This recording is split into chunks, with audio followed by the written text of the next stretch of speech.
இந்த primary amoebic மெனிங்கோ என்கெஃபலைட்டிஸ் அப்படிங்கிறது இப்போதைக்கு பரவலாக பேசிகிட்டு இருக்காங்க. தமிழ்நாட்டை பொறுத்த வரைக்கும் எந்த விதமான கேஸும் இல்லை, எங்கேயும் ரிப்போர்ட் ஆகலை.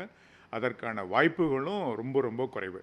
ஸோ இது என்னென்னா, இது ஒரு பிளாஜலேட். அமீபியான்றது அந்த ஸ்டாக்னன்ட் வாட்டர்னு சொல்லுவோம். அதாவது அசுத்தமான ஒரு கலப்படம் உள்ள அந்த வாட்டரில் நம்ம குளிக்கும்போது சம்டைம்ஸ் இந்த அமீபியா மூளைக்கு பரவத்துக்கான வாய்ப்புகள் இருக்குது. இது ஒரு சிங்கிள் பாயிண்ட் சோர்ஸ் எபிடமிக்னு சொல்லுவோம். இந்த மாதிரி ஒரு சில களங்கள்லையோ ஏரிகளையோ நீர்நிலைகளோ இருந்தால் அதில் குளிக்கிறவங்களுக்கு மட்டும்தான் இது பாதிப்பு வரும். அங்கேருந்து மற்றவங்களுக்கு பரவாது. சொல்லப்போனால் இந்த பாதிப்பு அடைஞ்ச ஒருத்தர்கிட்டேருந்து இன்னொருத்தருக்கும் பரவ வாய்ப்பு இல்லை. இது டெட் அண்ட் இன்ஃபெக்ஷன் சொல்லுவோம். பட் நம்ம பாதுகாப்பாக இருக்கணும்னா இந்த மாதிரி அசுத்தப்படுத்தப்பட்ட நீர்நிலைகளில் நம்ம குளிக்கிறத தவிர்க்கணும்.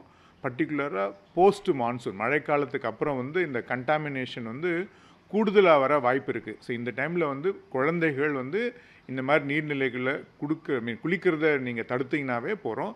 பட் இன்றைக்கி சூழ்நிலையில் தமிழ்நாட்டை பொறுத்த வரைக்கும் இந்த மாதிரி கேசஸ் இல்லை.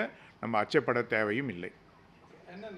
முன்னெச்சரிக்கை நடவடிக்கைகள் பார்டர்ஸ் மானிட்டரிங் மாதிரி என்னெல்லாம் பண்ணிட்டு இருக்கோம்?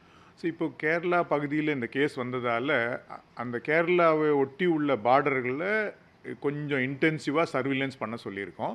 இது எல்லா மாவட்டங்களுக்கு பொருந்துனாலும் இன்டென்சிவாக அந்த பார்டர் மாவட்டங்களில் சொல்லியிருக்கோம். இது 2 விதமாக பண்ணுவோம். ஸோ அங்கே உள்ள நீர்நிலைகளை கண்டறிந்து அது சம்மந்தப்பட்ட உள்ளாட்சி அமைப்புகள்கிட்ட இதில் பொதுமக்கள் உள்ளே போகாமல் பார்த்துக்கங்க அப்படின்னு சொல்லுவோம். அதனோட சுற்றுப்புறத்தை கண்டாமினேஷன் வராமல் தடுக்கிறதுக்கான இன்ஸ்ட்ரக்ஷனும் கொடுத்துருக்கோம். தேர்டு ஃபீவர் சர்வீலன்ஸ் சொல்லுவோம். ஸோ இந்த மாதிரி கேஸு எங்கேயாவது ரிப்போர்ட் ஆகிருக்கா அப்படின்றத தொடர்ந்து கண்காணிச்சிட்டு இருக்கோம். இப்போதைக்கு இது ஒரு நான் ஸ்பெசிஃபிக் சிம்டம்ஸாக தான் இருக்கும். வழக்கம் போல் வர தலைவலி, கோல்டு, ஃபீவர் அந்த மாதிரி தான் வரும். இதில் வித்தியாசம் என்ன வரும்னா, அந்த மாதிரி ஒரு நீர்நிலைகளை நம்ம குளித்தோம் அப்படிங்கிற ஒரு ஹிஸ்ட்ரி கிடைக்கும். அதை தவிர வேறு எந்த புது விதமான சிம்டம்ஸ் இருக்காது. பட் தொடர்ந்து நம்ம மானிட்டர் பண்ணிட்டு இருந்தோம்னா ஃபீவர் சர்வீலன்ஸ் பிரகாரம் ஏதாவது ஒரு இடத்துல எந்த ஒரு கேஸ் வந்தாலும் நம்மளால் உடனுக்குடன் கண்டறிய முடியும். ஓகே, இந்த தொற்றுடைய தீவிரமான பாதிப்பு அப்படின்னா எந்த அளவுக்கு இருக்கும்? இது பேரே மெனிங்கோ என்செஃபலைட்டிஸ். அப்படின்னா என்னென்னா மூளையை பாதிக்கும்.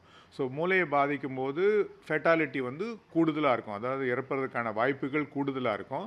ஸோ அதனால தான் இதனோட மெயின் காசே என்னென்னா ப்ரிவென்ஷன். அதாவது வராமல் தடுக்கிறது தான் இதுக்கு முக்கியம். பட் தேவைப்படும் போது அதுக்கு தேவையான ஆன்டிபயோட்டிக், ஆன்டிஃபங்கல் இதெல்லாம் நம்மக்கிட்ட போதுமான அளவு ஸ்டாக்ஸ் இருக்குது. ஓகே, அண்ட் ஸ்பெசிஃபிக்காக இப்போ சோஷியல் மீடியாஸில் கொஞ்சம் ஒரு மாதிரியான பதற்றம் இருக்கிறத நம்ம பார்க்க முடியுது. ஸோ எல்லாருடைய தேடலும் இந்த நோய் ஒரு தேடலாக இருக்கிறது பார்க்க முடியுது. ஸோ பப்ளிக் என்ன சொல்ல நினைக்கிறேன்? இதை பற்றின அச்சம் தேவையே இல்லை, பயம் தேவையே இல்லை. இது ஒரு பர்டிகுலர் ஸ்டாக்னன்ட் வாட்டரில், பர்டிகுலராக கண்டாமினேட் ஆன வாட்டரில் குழந்தைகள் குளிக்கிறதால் ஏற்பட்டது மட்டும்தான். இது வேகமாக பரவுவதற்கோ இல்லை ஒருத்தர்கிட்டேருந்து இன்னொருத்தருக்கு பரவுவதற்கோ வாய்ப்பு கிடையாது. தமிழ்நாட்டில் இது வரைக்கும் அந்த மாதிரி கேஸஸும் இல்லை, பயப்பட தேவையில்லை. ஜென்ரலாக என்ன அட்வைஸ் பண்ணோன்னா, ஸ்விம்மிங் பூல் சானிடேஷன் சொல்லுவோம். ஸோ இந்த மாதிரி ஸ்விம்மிங் பூலில் அந்த சூப்பர் குளோரினேஷன் லெவலை மெயின்டைன் பண்ணால் தான் இந்த மாதிரி எந்த ஒரு ரெஸ்பிரேட்டரி ட்ராக் இன்ஃபெக்ஷனும் நம்மளால் வராமல் தடுக்க முடியும், ஒருத்தர்கிட்டே ஒருத்தர் பரவாமல் தடுக்க முடியும். Swimming pool maintenance one of the criteria. இதில் சோஷியல் மீடியா வரக்கூடிய வதந்திகளை பற்றி நீங்கள் கவலைப்பட வேண்டாம். ஏன்னா அச்சப்பட அவசியமும் இல்லை. அந்த மாதிரி கேசஸ் எதுவும் இல்லை. அது தேவையில்லாத ஒரி பண்ண வேண்டாம்.